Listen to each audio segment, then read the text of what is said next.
¿Sabían ustedes que en México hay una contabilización de 106.000 personas desaparecidas desde el año 2006? No, es muy probable que no se esté hablando de ese tema. Sí estamos hablando de otras características de los países que componen el anfitrionazgo para este Mundial de Fútbol 2026. Por ejemplo, Estados Unidos, involucrado en conflictos, recientemente cerrando la guerra con Irán, anotándose una derrota el presidente Donald Trump. ¿Y Canadá? ¿Qué tiene que ver Canadá con Estados Unidos y con México? ¿Cuánto ven de parecido y de diferente entre esos países? ¿Por qué les digo esto? Porque cada vez que hay un mundial, hablamos de las otras cuestiones que pasan en el mundo y en los países. Bienvenidos. Estamos en el capítulo 7 de ¿Qué mundo tenemos? Para saber qué mundial tenemos. Por lo menos nos vamos a tratar de acercar a la verdad. Buscar algunas perlas, algunas razones, algunos datos muy puntuales en torno a lo que tiene que ver el mundo con el mundial y el mundial con el mundo. Ida y vuelta y viceversa. ¿Saben por qué? Porque los mundiales cada vez vienen más complejos. Este es un mundial inmenso, con una cantidad inusitada de equipos jugando. El fútbol también está teniendo modificaciones. Que los jugadores corren más rápidos, que son más flacos, que por inteligencia artificial se les va midiendo el rendimiento y el técnico tiene una planilla permanentemente donde va viendo la velocidad a la que corre, el rendimiento, la fuerza que tiene para arrancar una corrida, cuántos kilómetros camina en un partido, todo en tiempo real. Va cambiando el fútbol. Lo que no cambia son las mañas. Las mañas de la corrupción en el fútbol. Recordarán ustedes nombres como Julio Grondona, Joseph Blatter y ahora Infantino, que está en duda por haber pactado con Trump este mundial justamente cuando Trump está persiguiendo a los inmigrantes. Bueno, habrán notado también que hubo problemas con un árbitro somalí que fue deportado, que hubo problemas con la delegación de Irán cuando llegó a Estados Unidos y fue escaneada como si se tratara de delincuentes. Mientras tanto, en México los reciben los mariachis tocando su música. ¿Qué va a pasar con Canadá, con México y con Estados Unidos en este mundial en donde la geopolítica mete la cola? Además, en un contexto en donde uno de los países, Estados Unidos, se quedó con el Golfo de México y le cambió el nombre, ahora se llama Golfo de América, y quiso comprar Canadá para tener un nuevo gran estado en su país como su propiedad. Cosas muy raras que pasan alrededor de los mundiales. Se ha dicho, y no tenían razón, de cómo hacer un mundial en medio de una guerra, en referencia a la guerra de Estados Unidos e Israel contra Irán. Muchos se olvidan de que todavía está vigente la guerra entre Ucrania y Rusia, esta invasión rusa sobre el territorio ucraniano que ha tenido novedades esta semana con un ataque de drones por parte de Ucrania sobre Moscú. Pero ¿saben qué?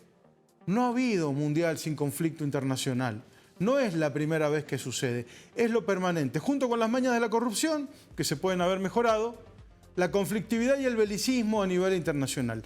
Hoy vamos a tomar la pelota del mundo para saber qué es un mundial con expertos. Va a ser un gran placer compartirlo con ustedes. Ustedes ya saben, este programa se graba, queda en YouTube.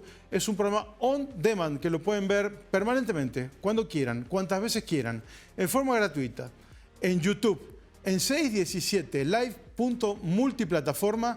Y lo mejor es que lo pueden recomendar y pueden comentar en YouTube también con sus opiniones que a nosotros nos sirven de mucho. Vamos a tener aquí expertos presentes en la sala.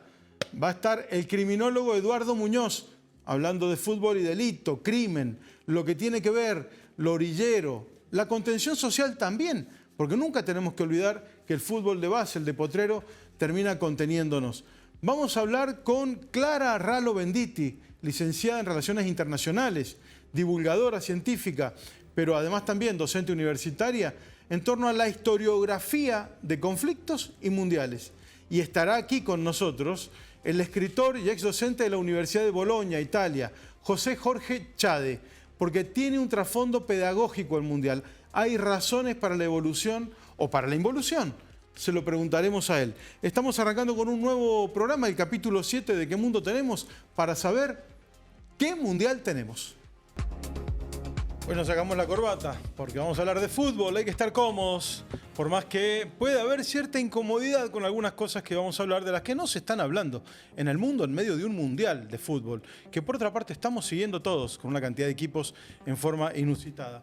Y hemos invitado, en este tramo de nuestro ¿Qué mundo tenemos?, al criminólogo, escritor, investigador, Eduardo Muñoz, autor de este libro que tengo acá, que se los muestro y recomiendo, que se llama La doble cara del gol y que escribió junto con Elena García Amo, muy bien vendido en España, que tiene prólogo de la arquera de la selección de fútbol femenino español. Hola Eduardo, gracias y bienvenido por estar acá. Hola Gabriel, bueno, el agradecido soy yo por la invitación. Bueno, estamos tratando de buscar todas las caras de la pelota, ¿no? Cada uno de los dibujitos para saber en este caso qué vinculación tiene el fútbol, la pelota con el crimen, en todos sus niveles, porque en la introducción hablé de los desaparecidos de México y ahí se mete el narco, pero también hablé de la corrupción en la AFA y ahí es donde aparece otra cuestión con respecto al fútbol. Sabemos todo lo que está pasando hoy en día en la AFA en la Argentina con la investigación sobre su organización y sus dirigentes, pero ¿qué otros aspectos del crimen se entrelazan con el fútbol como negocio en todo caso, ¿no? Bueno, el fútbol es más allá de ser un deporte, es una expresión cultural de un alcance global masivo que a partir de esa masividad tiene un rédito económico tremendo de miles de millones de dólares, un alcance a todos los niveles y cuando hay dinero en juego, masividad global, intervención de la política, de actores económicos, hay grietas donde se filtra el crimen en diversas expresiones, desde el lavado de activos, la trata de personas, ciberdelitos, como lo pueden llegar a ser las apuestas clandestinas. Hay diversidad de nuevos elementos criminógenos que hacen que el fútbol sea un espacio donde si no hay regulaciones adecuadas se puede desarrollar y, digamos, prosperar ampliamente. Cuando hay dinero en juego, probablemente esto brote con mayor fuerza. Ahora, ¿esto ha sido siempre así o está ocurriendo más en los últimos tiempos?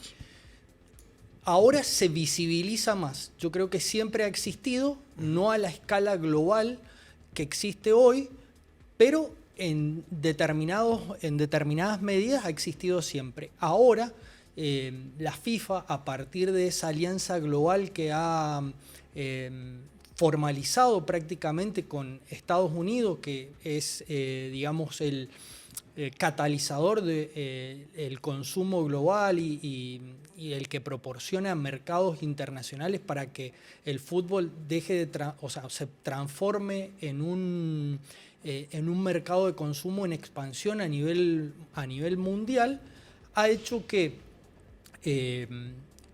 todos los parámetros que conocíamos del fútbol estén cambiando radicalmente. Hoy ya no se piensa solamente como un espectador, sino como un consumidor. Y en esa vorágine de maximizar el consumo y aumentar las ganancias, aparecen esos riesgos criminógenos. Otro de los elementos que también influye es, por ejemplo, las transferencias de jugadores. Los jugadores son activos cuyo valor es subjetivo, completamente subjetivo. Para alguien vale 100 millones, para otro vale 50, para otro vale 30. Y entonces ese aspecto, también las regulaciones muy dispares en distintas federaciones, en distintos países, hacen que esas grietas se maximicen o se exploten por organismos o organizaciones criminales. Claro, de alguna manera funcionan como el arte, que tampoco tiene un precio determinado y por lo tanto se le otorga un precio simbólico y puede ser cualquiera. Y hay muchas bandas detrás de ellas, imposible muchas veces de localizar. En el fútbol sucede con los jugadores que a veces no son los beneficiarios, sino que son las víctimas de quienes tratan con sus nombramientos, con su representación, ¿no? Exactamente, hay tantos actores que intervienen en el fútbol, ya sea representantes, clubes, federaciones, que es muy difícil poder determinar quién es digamos, el que obtiene el mayor lucro o que obtiene lucros ilícitos a partir de esas fallas o esos cambios en las regulaciones que existen en distintos países relacionados al fútbol. Una aclaración necesaria es que estamos totalmente de acuerdo con el fútbol, ¿no? Y que con su rol social, con su rol de entretenimiento y con todo lo demás. Pero eso no quiere decir que no tengamos que ver la otra cara del gol, ¿no? Porque, a ver, hemos hablado las guerras internacionales, la posición de los países, el exceso de celo en cuanto a los inmigrantes, las persecuciones que hay a los que van a ver partidos en Estados Unidos, que por ahora no son masivas, pero ha habido algunos detalles. Pero también tenemos que ver que suceden otras cosas en el fútbol, otro tipo de delitos. La violencia de género, como lo vimos con la selección española, por ejemplo, en su momento, o la violencia del abuso de los jugadores por parte de personal que está a su cuidado, básicamente, ¿no? Sí, y creo que en este momento, en el Mundial, todos esos aspectos se visibilizan mucho más.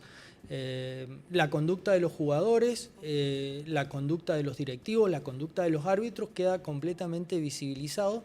Y además no solamente es la conducta deportiva o en el campo de fútbol, sino también en su interacción en las redes sociales. Todo eso, el Mundial termina siendo un gran amplificador de la problemática y también vislumbra algunas soluciones. Eduardo, no me quiero quedar con la parte negativa del gol, sino también ir al otro. El fútbol también forja liderazgos fuertes. Es emocionante hablar de Scaloni, por ejemplo, de su humildad y su capacidad de liderazgo, pero también de muchos jugadores y no solo argentinos, ¿no? Sí, hay muchos jugadores en el mundo que usaron no solamente el dinero o la fama que les entrega el deporte, sino que se convirtieron en actores sociales para transformar la realidad de su comunidad, de su pueblo o de los clubes a los que pertenecieron cuando recién empezaban, a esos que le dieron la primera oportunidad. Uno de ellos, Sadio Mané, que el jugador de Senegal, el capitán de Senegal, que es uno de los jugadores que utiliza la mayor parte de su dinero para transformar la realidad de su pueblo en África, creando escuelas, hospitales y donando parte de su dinero en efectivo para asegurarles una renta mínima a la comunidad que lo vio nacer. El caso de los entrenadores también es muy suspicaz. Hablamos de Scaloni, pero también de algunos de otros países, ¿no? Que con su liderazgo han contenido no solo a los jugadores, sino que los han sabido orientar de alguna manera en la vida, ¿no? Sí, hay muchos entrenadores que no solamente cumplieron el rol de guía táctico o deportivo, sino que se transformaron en líderes de un pueblo y generaron una identidad y una identificación a partir de su comportamiento y de su liderazgo social y su participación más allá del deporte. Tal cual. Bueno, tu libro, ¿qué más tiene? Contanos. Mi libro tiene, es básicamente 11 capítulos como un equipo de fútbol. Tratamos la SAT, tratamos lo que denominamos un capítulo de pan y circo, que es un fenómeno del sport washing, de la geopolítica, de la diplomacia del fútbol, porque el fútbol, en definitiva, hoy es una forma de diplomacia en la que muchos gobiernos tratan de llegar a audiencias globales y mandar una imagen de cómo es su política a través del fútbol. Me quedo con eso, me parece un interesantísimo concepto, muy en boga, y ya vamos a ver cómo cada país va a querer utilizar también sus triunfos o hacer desconocer sus derrotas, ¿no?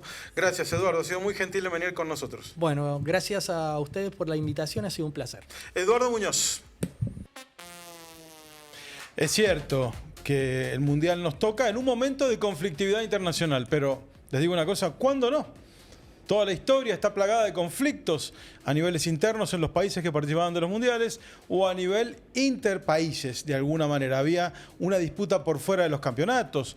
Todo tipo de cuestiones que pasaban y han venido pasando y que en este mundial también se ven entre las naciones participantes. Algunos de ellos países que están en guerra entre sí y que van a tener que jugar al fútbol. Hay muchos casos emblemáticos a lo largo de la historia y ¿saben quién nos lo va a contar? Nada menos que Clara Ralo Venditti, licenciada en Relaciones Internacionales, docente, divulgadora, que nos cuenta, nos hace una cronología de lo que fueron los mundiales y el momento del mundo en que se producían. La otra vez escuchaba en una nota que este mundial estaba marcado por la conflictividad. Claro, el conflicto entre Irán y Estados Unidos ha marcado la agenda política. Pero déjenme decirles una cosa, cada vez que pensamos en el mundial, que es solo fútbol, estamos muy equivocados. Desde 1930 hasta hoy, la pelota nunca rodó al margen de poder, sino que rodó adentro. La diplomacia deportiva, en este caso la diplomacia del Mundial FIFA, nos permite ver a la política internacional desde tres lentes. En primer lugar, cómo las sedes son una vidriera que proyectan el poder que los estados deciden. Después, el mundial como un termómetro de la política internacional en donde las guerras no han estado al margen. Y por último, el mundial como instrumento de poder a través de los boicots desde y hacia las elecciones. Organizar un mundial nunca fue un trámite deportivo, es una decisión de política exterior. El país que recibe separa el mundo y dice, miren quién soy, y a veces lo usa para tapar lo que no quiere que mires. En Italia, en 1934, Mussolini gobernaba con el fascismo hacía ya 12 años y necesitaba mostrar una Italia fuerte, ordenada e imponente. El Mundial fue el escenario perfecto. Italia salió campeona, pero con denuncias de árbitros presionados y partidos teñidos de intimidación. El mensaje no era futbolístico, era político. Miren lo que el fascismo era capaz de construir. Como ya sabemos, un caso que nos toca muy de cerca es Argentina 1978. Nuestro país estaba bajo el proceso de reorganización nacional, la última dictadura militar del país, y mientras la selección levantaba la Copa del Mundial con algunos partidos bastante dudosos, a pocas cuadras funcionaba la ESMA, uno de los centros clandestinos de detención más tristemente conocidos. El régimen usó la fuerza para mostrarle al mundo una normalidad que no existía. Hubo pedidos de boicot en Europa, sobre todo en Holanda y Francia, y como ya sabemos, uno de los jugadores más importantes de la selección holandesa no vino a ese mundial. El mundial en este caso para nuestro país fue una manera de mostrarle al mundo que Argentina estaba bajo un gobierno autoritario y que la democracia era la salida, lo que motivó también movilizaciones afuera del país. Por último, el caso más sorprendente o el más extraño, Qatar 2022, un pequeño estado del Golfo, riquísimo en gas, comparándose en un lugar en la conversación mundial. Una de la primera sede del mundial en Oriente Medio, y mientras se denunciaban la muerte de miles de trabajadores migrantes que levantaron los estadios, las políticas de represión contra la gente LGBT, Qatar demostró que no es solo un país rico en gas y de Medio Oriente, sino que es un país que también puede alojar a millones de turistas. Si el primer lente era la vidriera, el segundo lente es mucho más áspero, la guerra, porque a veces el conflicto no se queda fuera del estadio, sino que entra y entra de maneras distintas. La manera más extrema que ha conocido la historia hasta el momento es en 1969, cuando El Salvador y Honduras se cruzaron en las eliminatorias rumbo a México 1970. Dos países que ya venían tensos desde hacía años por la migración de campesinos salvadoreños hacia Honduras y las disputas de tierra, y a pocos días estalló una guerra de verdad que duró apenas 100 horas pero dejó miles de muertos. La historia bautizó este conflicto con el nombre que lo dice todo, la guerra del fútbol. Y si bien el fútbol no fue causa, fue el detonante. Después, otro caso que también nos toca muy, muy de cerca es en el Mundial España 1982, porque cuando Argentina empezaba su partido inaugural el 13 de junio, la guerra de Malvinas estaba llegando a su fin y todavía nadie lo sabía. Mientras Argentina se inauguraba en este nuevo mundial, el primer mundial en donde aparece Maradona, en Malvinas se estaban dando las batallas más cruentas y más sangrientas para nuestro lado. Y si bien en 1986 nosotros tuvimos una revancha, esto no deja de ser un evento importante. El último lente son los boicots, negarse, bajarse y dejar a alguien afuera. También es un lenguaje político que aparece en casi todas las épocas y con motivos muy distintos, y es lo más frecuente que se ha visto en estos mundiales. Un boicot que nos toca muy de cerca fue en el año 1934 y 1938, cuando en conjunto a Uruguay organizamos un boicot por el Mundial porque la Copa o el Mundial se disputaba en Europa, una forma de marcar una agenda geopolítica. Pero el caso más importante fue en 1966, cuando 16 federaciones africanas se bajaron en bloque de la clasificación. El motivo era que la FIFA le ofrecía a África y Asia y Oceanía, todas juntas, un solo lugar en el Mundial, un solo lugar para 3 continentes. Quizás este fue el reclamo más descolonizador de la historia del fútbol y terminó forzando un cambio de reglas para las ediciones siguientes. Después hubieron boicots por razones mucho más hondas, morales y geopolíticas. En 1958, varios países de mayoría musulmana se negaron a jugar contra Israel por la conflictividad del momento y la FIFA tuvo que improvisar un repechaje para que Israel no clasificara sin jugar ningún partido. En 1974, con un Chile que recién estaba inaugurando su dictadura, la Unión Soviética tenía que jugar un partido para las eliminatorias. Pero ese partido se jugaba en un estadio en Chile que había sido un centro de tortura después del golpe de Pinochet y los soviéticos se negaron a jugar ahí. La FIFA no cambió la sede y Chile salió a la cancha solo y empujó la pelota hacia el arco vacío para clasificar. Esta es una imagen que no solo es absurda, sino que es tremenda en el sentido de que la FIFA no se quiso comprometer en el reclamo en la Unión Soviética para no jugar en un estadio que tenía una significación tan horrenda. Después hubieron otros casos en donde países quedaron afuera. En 1938 Austria ni siquiera pudo participar porque ya no era un estado, estaba anexada por la Alemania nazi. En 1950 Alemania y Japón quedaron excluidos del Mundial por haber sido las potencias derrotadas dentro de la Segunda Guerra Mundial. En 1994 Yugoslavia quedó fuera de la clasificación por las sanciones de Naciones Unidas, mientras en los Balcanes había un conflicto de gran escala. Y Sudáfrica estuvo suspendida del fútbol mundial durante décadas por el apartheid, su sistema de segregación racial. Quien juega y quien no, muchas veces no lo decide la pelota. Hoy los boicots quizás son más finos, pero siguen así. En el Mundial Rusia 2018, varios gobiernos mandaron a sus equipos, pero no mandaron delegaciones por el miedo a intoxicarse por el caso del envenenamiento del ex espía Skripal. En 2026, una de las principales agrupaciones de hinchas LGBTQ+ de Inglaterra decidió no viajar por el clima político de las fronteras. El boicot ya no es solo una cosa de los estados, sino también de la gente. Y ya para finalizar, es muy importante hablar de que el mundial, la diplomacia deportiva y todos los instrumentos de soft power son una manera que nos muestran de manera intrínseca cómo está el mundo en el que vivimos y cómo es donde habitamos, cuáles son las reglas que aceptamos y cuáles no. Y ya no es algo técnico, deportivo o incluso cultural, sino que es algo que no escapa a la lógica política. La vida me cuenta, es el libro de José Jorge Chade que está con nosotros, viendo todas las facetas, las caras, las posibilidades de análisis que tiene el fútbol. Yo sé que a ustedes les gusta, no me vayan a decir que no, porque el fútbol no es solamente fútbol, es un montón de otros condimentos que lo rodean, entre ellos lo sensible, lo pedagógico, lo sensorial. Todo lo que rodea al fútbol nos importa y estamos en medio de un mundial y en este programa estamos tratando de descubrir qué mundial tenemos y por eso le agradecemos la presencia del profesor de la Universidad de Bolonia, escritor, poeta, hombre de la actividad pública también en Mendoza a través de las organizaciones sociales, José Jorge Chávez. Bienvenido. Gracias, buenas tardes. ¿Cómo estás? Bueno, un placer. ¿Cómo está viviendo el mundial? Porque, a ver, viene la Universidad de Bolonia, pero Italia se quedó afuera, Chávez. Ah, sí, sí. Bueno, este es un tema largo de comentar y de analizar. Italia es la tercera vez que se queda fuera del Mundial por una serie de razones. Una gran parte de las razones es aquella pedagógica también. Por el hecho de... ha fallado en la educación de los jóvenes italianos para promover el Mundial. En eso es lo que cuenta un colega, amigo y periodista italiano. Y además también está el otro hecho de que, diversamente a otros países, Italia necesita que sean italianos, casi todos. ¿Es un requisito? Es un requisito. Por lo menos uno de los padres debe ser italiano.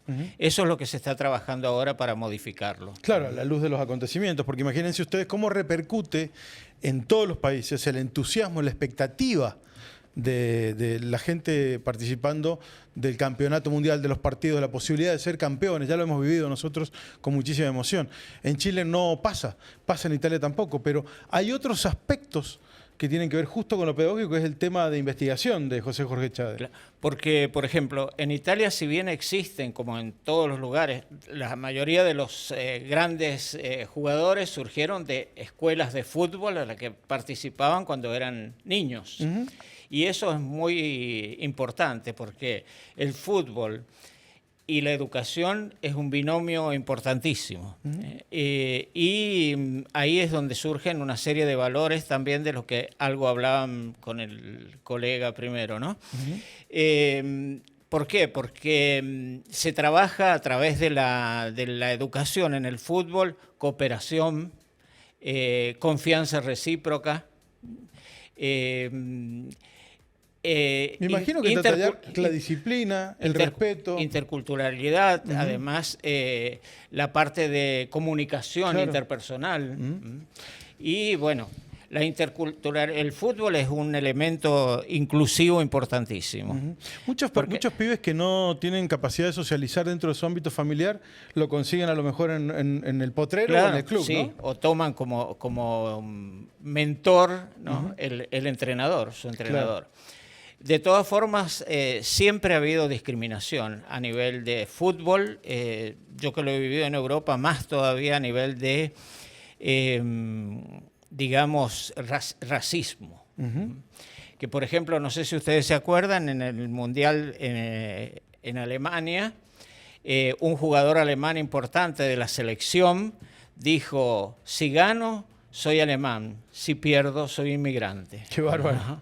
Claro, entonces, marcó claramente cuál era su posicionamiento ideológico, ¿no? Así que bueno, esa es una de las situaciones que llevan a estudiar mejor y a analizar a nivel educativo el mundial, la formación. Y entonces, bueno, acá nos encontramos con la cultura de los pueblos. Por ejemplo, nosotros vemos que hay distinto nivel cultural entre las distintas sociedades y pueblos que participan en el Mundial. Hemos visto, por ejemplo, que en Afganistán grandes manifestaciones ahora a favor de la Argentina. Claro. Por ejemplo, y así... Igual que en Bangladesh, que hasta han colgado banderas argentinas en las calles. Sí. En la India, por ejemplo. En Egipto también. Genera un liderazgo que atraviesa la sociedad, me da la idea. Y también hay cosas negativas y positivas. Centrándonos en las positivas, lo que acaba de mencionar José Jorge Chávez. Y también se me ocurre, viéndolo al revés, permitiendo que los chicos vean el Mundial en la escuela y aprendan geografía y todos estos otros valores.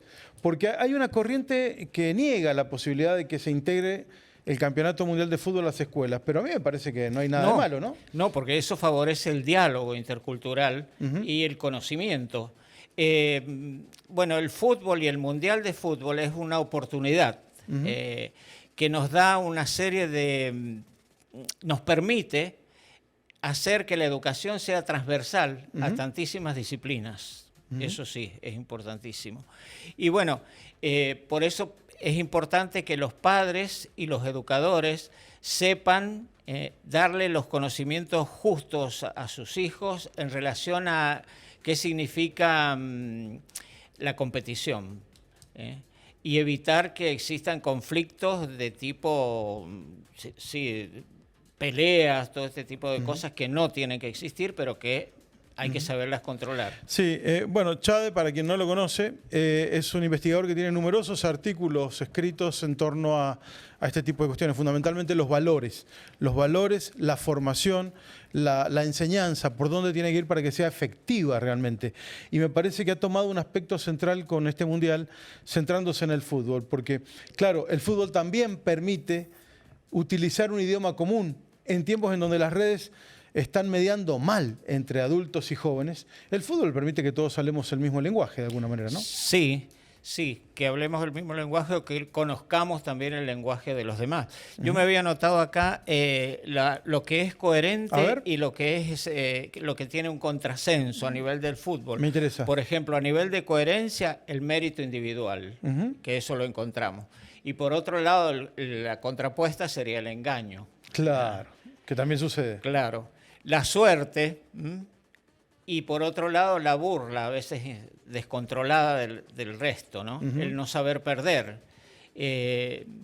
la felicidad de unos y la intolerancia de los otros. Entonces, todas esas son cosas que se encuentran y que producen reacciones que a veces pueden ser positivas, pero si no las sabemos manejar, se transforman en violencia, como decía el colega antes. Y que se puede capitalizar de la peor manera, de alguna manera, ¿no? Claro, constituyendo sí, núcleos criminales sí. o canalizando la frustración de una manera muy negativa. Sí, es importante, por ejemplo, que esto que decía, que el fútbol, siendo transversal a tantísimas disciplinas, es importante que los padres y los educadores tomen durante el recorrido educativo de los niños o de los alumnos esto.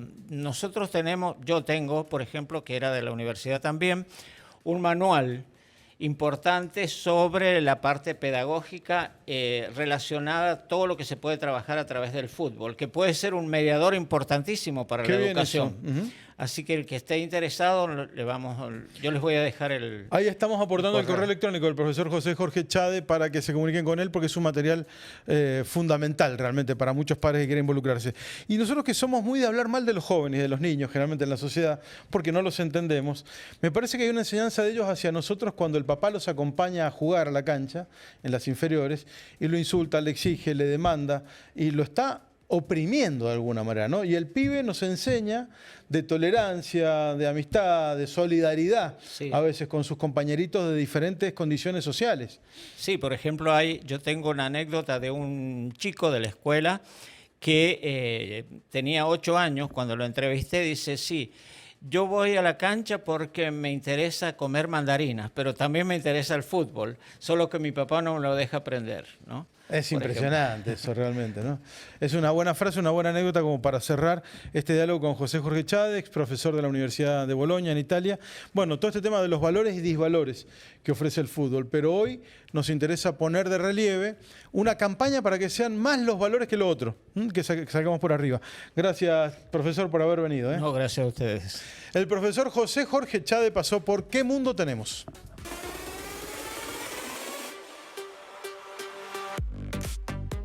Sumamos más voces a este programa para saber qué mundial tenemos.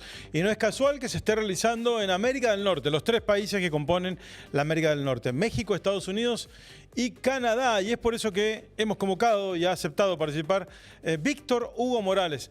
Miren, tiene toda una vasta experiencia en el relato del fútbol. Por supuesto que también la tiene a nivel político, y no vamos a negar que sea controversial. Pero escúchenlo, porque nos va a hablar de algo crucial, que han hablado directo, tangencialmente, varios de los invitados a nuestro programa de hoy, que es la geopolítica del Mundial, con Trump en el medio. Víctor Hugo Morales. La geopolítica del Mundial de Trump se hace muy particular a partir de la entrega total de la FIFA de rodillas Infantino ante el presidente de Estados Unidos. Parece mentira que los hombres lleguen a estos niveles de imprudencia, para hablar suavemente. Infantino pone la FIFA en las manos de Donald Trump. Ahora está decidiendo cómo van a despedir el campeonato del mundo, si Trump entrega la copa, si se quiere quedar con los jugadores, si se quiere ir.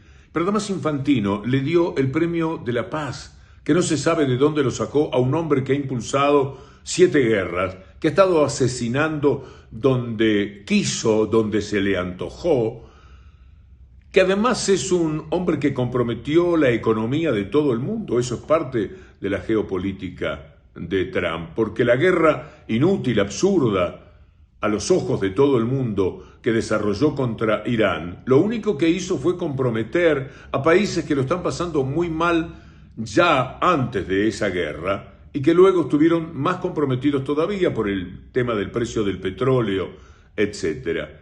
La geopolítica del Mundial nos lleva entonces a considerar qué es lo que Trump puede aportarle al Mundial. Nada, absolutamente desprestigio, rechazo. Ahí están los australianos en el momento que comento esto cantando en las calles canciones de cancha dedicadas a Trump.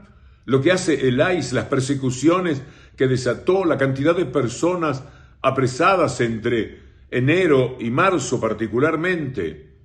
Lo que sucedió con quienes llegaron al campeonato del mundo, como el árbitro africano que fue rechazado y que ahora va a arbitrar una final de Europa, esa Europa que por otra parte es tan contemplativa y tan cobarde frente a todo lo que hace Trump, entró a la sede del G7 y les dijo a todos ahí, se comportaron como unos mamarrachos, les dijo: yo soy el jefe. ¿El jefe de quién? ¿Cómo aceptan eso? ¿Qué ha pasado con la autoestima de países tan importantes, para decir un par, Francia y Alemania?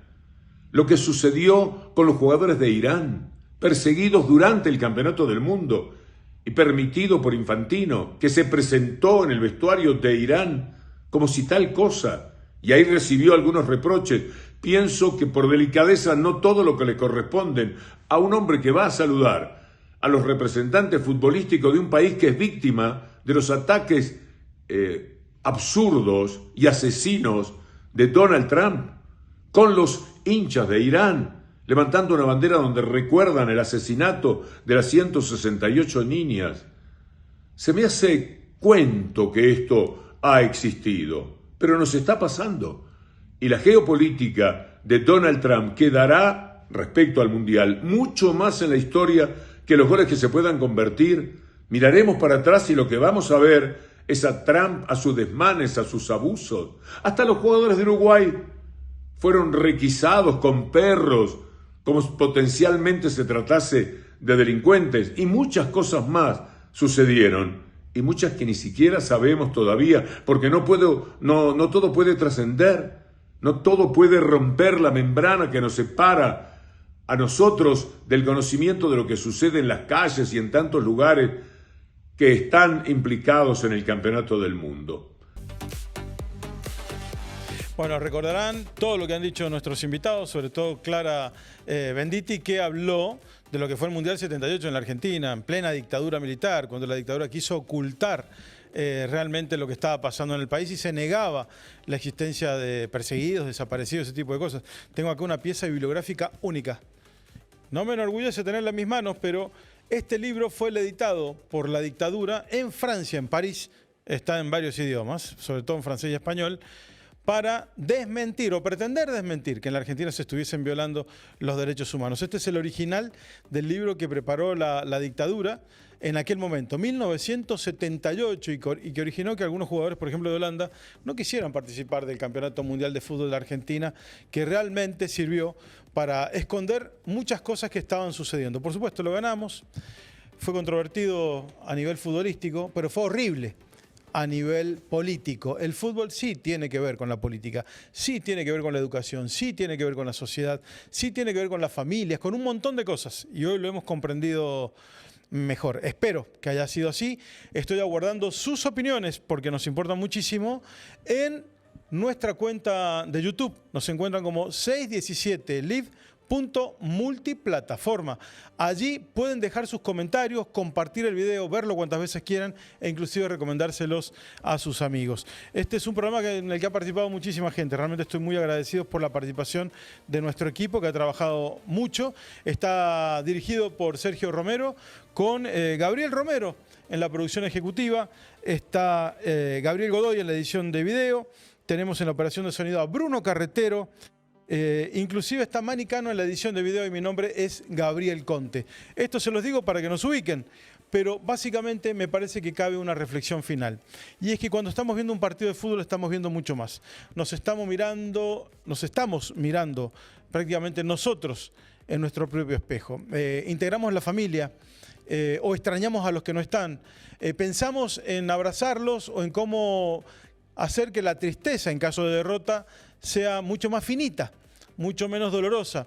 Y por lo tanto nos damos cuenta de que el fútbol sí es una parte sustancial de nuestras vidas. Seamos futboleros o no, el día en que juega nuestro país nos ponemos la camiseta. Y si nuestro equipo, porque este programa se ve en toda Hispanoamérica, no está jugando por H o por B, siempre hay un corazoncito guardado para un vecino, para un amigo, para un descendiente de nuestra familia o para quien nos parece que juega mejor. Así que el fútbol nos incumbe a todos y está bueno que ustedes opinen. Así que espero las opiniones y los aguardo dentro de unos días nada más en el nuevo capítulo de ¿Qué mundo tenemos? Muchas gracias.